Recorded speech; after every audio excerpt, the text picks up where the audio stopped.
kami dari kelompok 7 pada kesempatan kali ini akan membawakan beberapa materi mengenai kerajaan Mataram kuno. Sebelumnya, izinkan kami memperkenalkan diri terlebih dahulu. Perkenalkan, nama saya Niputu Naina Setia Dewi, biasa dipanggil Naina, nomor absen 34 dari kelas 11. Perkenalkan, nama saya Kade Inita Arisiti, nomor absen 24 dari kelas 11.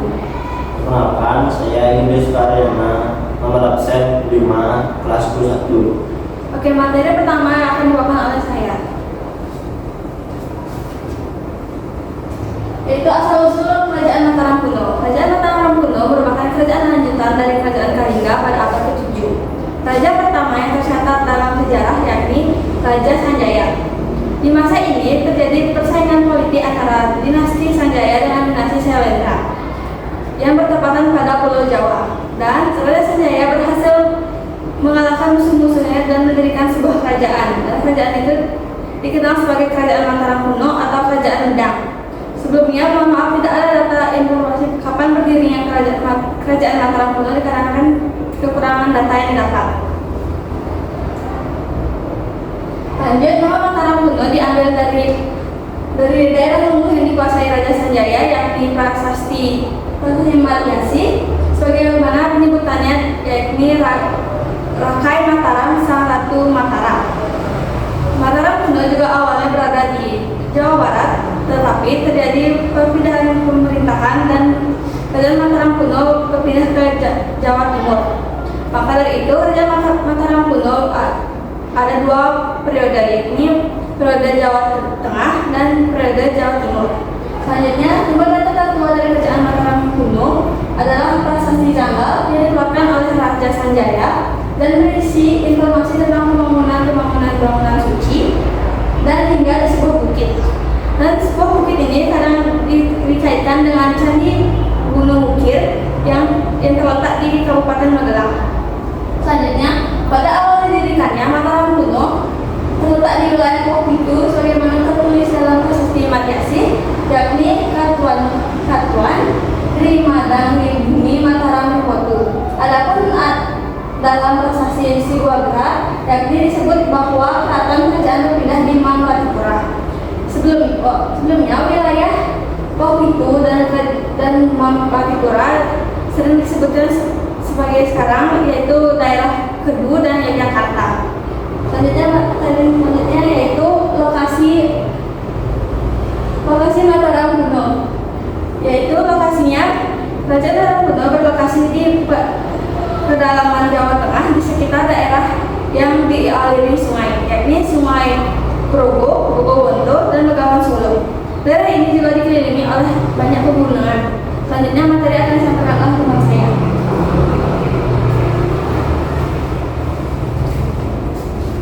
Kisahnya itu adalah raja-raja yang pernah memimpin di kerajaan Mataram kuno. Yang pertama itu ada Rakai Mataram.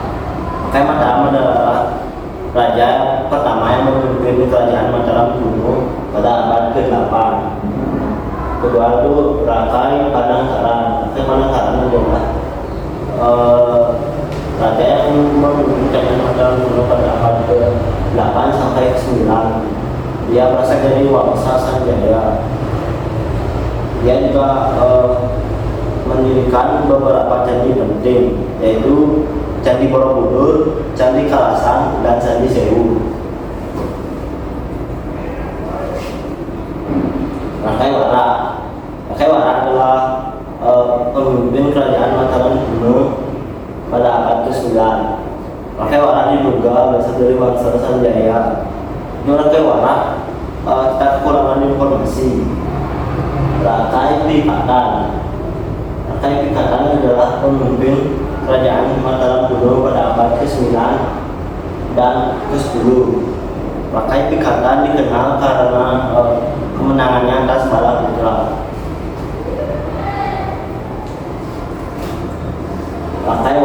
Rakai Wawat adalah pemimpin kerajaan Mataram kuno pada abad ke-10. Dia berasal dari bangsa Sanjaya. Rakai Wawat kekurangan informasi. Rakai Hino Kertapati adalah pemimpin kerajaan Mataram kuno pada abad ke-11, Rakai Dinu Kertapati diduga memimpin kerajaan Mataram kuno setelah Rakai Wawan. Ini juga kekurangan informasi.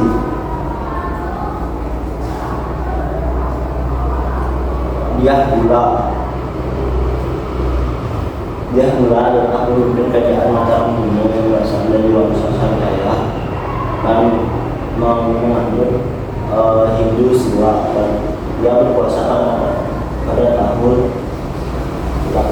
827 sampai 829. Karena memimpin sangat singkat, jadi kekurangan informasi. Rakai Kariwanu adalah pemimpin kerajaan Mataram kuno yang merupakan penerus Rakai Pikatan yang berkuasa pada tahun 1840.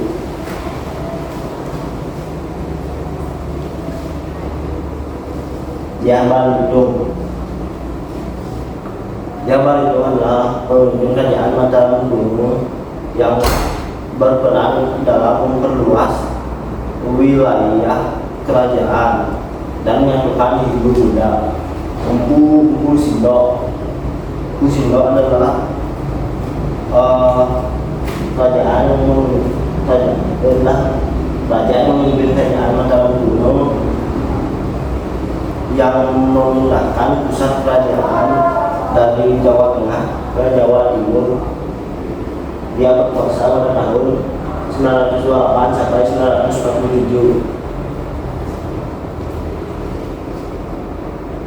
Dharma Wangsa adalah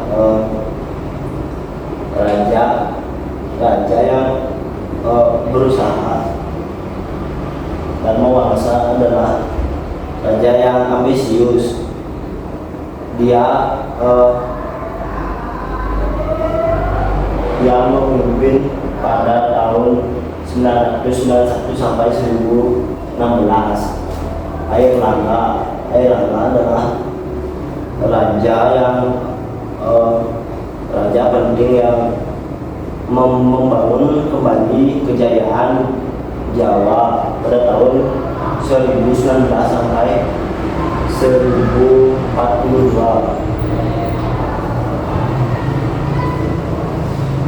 Oke, selanjutnya ada kehidupan sosial budaya. Kehidupan politik kerajaan Mataram kuno diperintahkan oleh dua dinasti, yaitu Wangsa Sanjaya yang berkuasa di bagian utara Jawa Tengah dan Wangsa Sailendra yang berkuasa di bagian selatan. Berdasarkan prasasti Tunggal 732 Masehi, ada Sanjaya dari Wangsa Sanjaya yang memerintah pertama kali dengan pusat di Medan. Beberapa raja dari Wangsa Sanjaya termasuk Rakai Pikatan dan Balitung. Pada abad ke-9, kedua Wangsa ini dipersatukan melalui perkawinan antara Rakai Pikatan dan Pramodawardhani. Namun Balaputra Dewa yang merasa terancam berusaha merebut kekuasaan, namun gagal dan kembali ke Sriwijaya. Setelah itu Rakai Pikatan mendirikan Candi Prambanan. Kehidupan sosial budaya.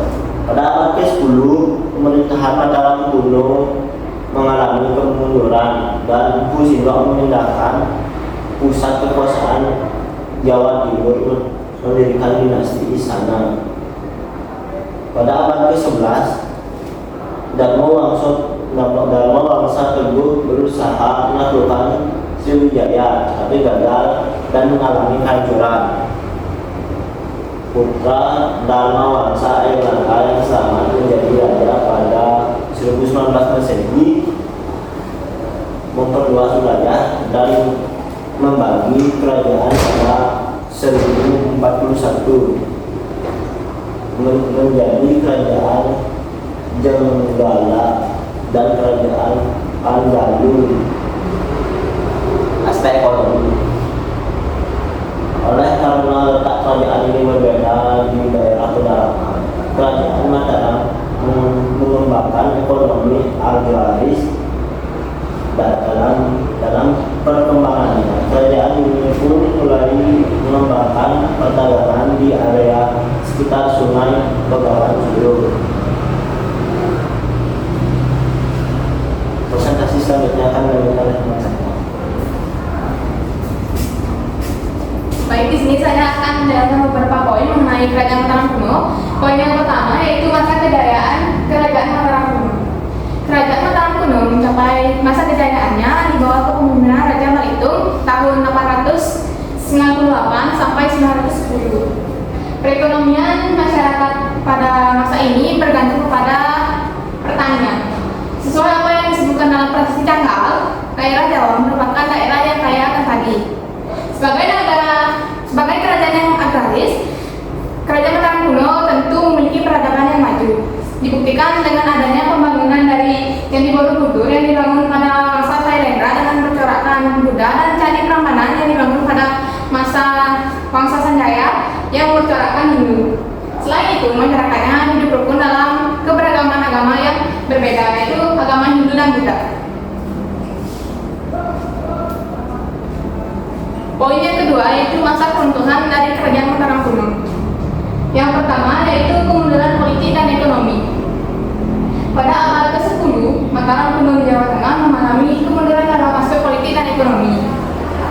Persaingan internal antara dinasti seperti dinasti Sailendra dan dinasti Sanjaya merupakan salah satu faktor dari ketidakstabilan pemerintahan dari Kerajaan Mataram kuno.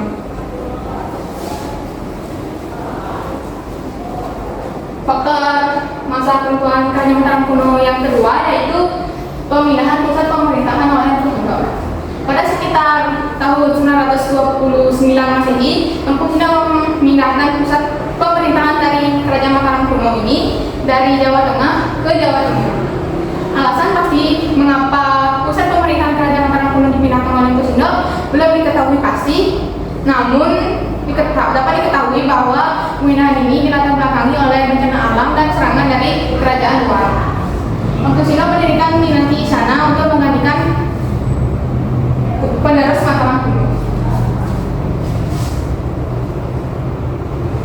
Yang ketiga adalah serangan dari Sriwijaya. Setelah pemerintahan Dharma Wangsa Teguh dari tahun 991 sampai 1016 Masehi, Kerajaan Mataram kuno kembali menghadapi serangan besar. Kerajaan Sriwijaya bekerjasama dengan kerajaan-kerajaan asli Jawa seperti Wurahuri menyerang Kerajaan Mataram kuno sehingga menyebabkan kehancuran besar atau perlayan.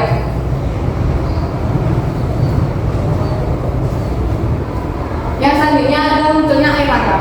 Setelah hancurnya Kerajaan Mataram kuno di bawah kepemimpinan Raja Dharma Wangsa, Airlangga yang merupakan salah satu penerus dari Dharma Wangsa berhasil lolos dan melarikan diri dan mendirikan pemerintahan baru di Jawa Timur. Pada 1919 Masehi, ia menjadi raja dan mengkonsolidasi kekuasaan dan menggantikan Mataram kuno yang telah runtuh. Yang terakhir adalah pembagian kerajaan. Pada tahun 1401 Masehi, Airlangga membagi kerajaannya menjadi dua, yaitu Kerajaan Jendela dan Kerajaan Panjalu atau Kediri untuk menghindari konflik perebutan tahta. Poin yang terakhir yaitu saya akan menyebutkan beberapa peninggalan dari Kerajaan Mataram kuno. Yang pertama ada Candi Prambanan. Candi Prambanan merupakan candi Hindu terbesar di Indonesia dan dibangun pada abad ke-9. Candi ini bisa disebut sebagai Candi Roro Dongra karena dibangun untuk persembahan Dewa Trimurti, yaitu Dewa Brahma, Dewa Wisnu, dan Dewa Siwa. Kerajaan ini bercorakkan Hindu yang dibangun pada Wangsa Sanjaya. Yang kedua yaitu Candi Borobudur. Candi Borobudur merupakan candi Buddha terbesar di dunia dan dibangun oleh Wangsa Sailendra pada abad ke-8 sampai abad ke-9. Tepatnya di masa pemerintahan Raja Sangaraja. Candi Borobudur memiliki sekitar 6 stupa yang menonjol dan sekitar 2.672 relief dan 502 arca di dalamnya. Candi ini bercorakkan agama Buddha. Dan yang terakhir adalah Prasasti Canggal.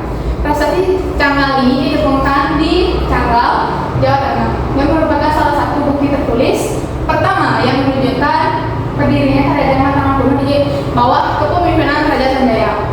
Prasasti ini mencatat pendirian Raja Sanjaya dan mengesahkan kekuasaannya, serta memperkenalkan agama Hindu sebagai agama di negara pada masa itu.